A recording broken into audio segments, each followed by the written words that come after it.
My name is Tyler Morley, and it is my pleasure to advise that Swatch Group will outperform the market.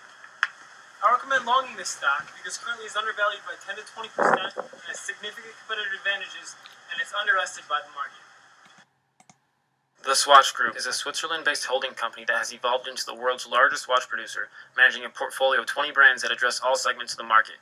With operations in 3 segments, watches and jewelry proved to be the one on offense, accounting for 97% of net sales last year. Geographically, the majority of the group's sales come out of Asia. In HOLT, the default model scenario appraises Swatch with an upside of 49%.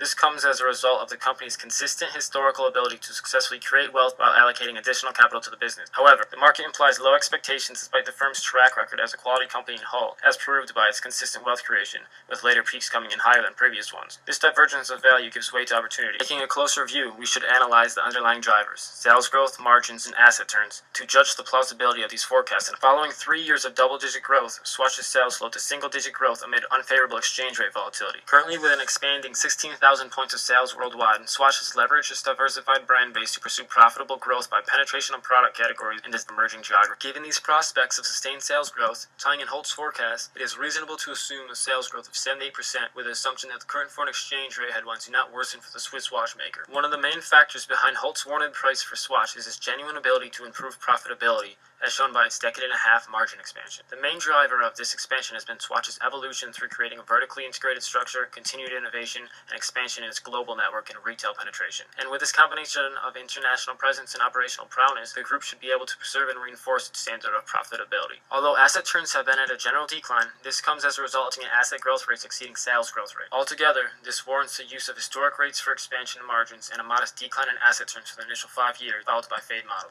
Taken collectively, these competitive advantages enable Swatch's operational drivers to generate positive economic returns and support the view that the firm has a wide economic moat. Put together in HOLT's 3-driver flex model, the assumption yields a 23% upside to the current market price of 530 Swiss francs. Giving wind to this estimated value are Swatch's first place rank in HOLT's valuation score relative to its peers. Strong fundamentals and healthy future prospects, paired with its inexpensive stock price, serve well to explain the company's appraised potential upside. Of course, to realize this potential, Swatch Group will have to mitigate risks such as foreign exchange rate volatility, slowdown of China, and the risk of technology disruption. Nevertheless, we can conclude that Swatch Group shares have the potential to outperform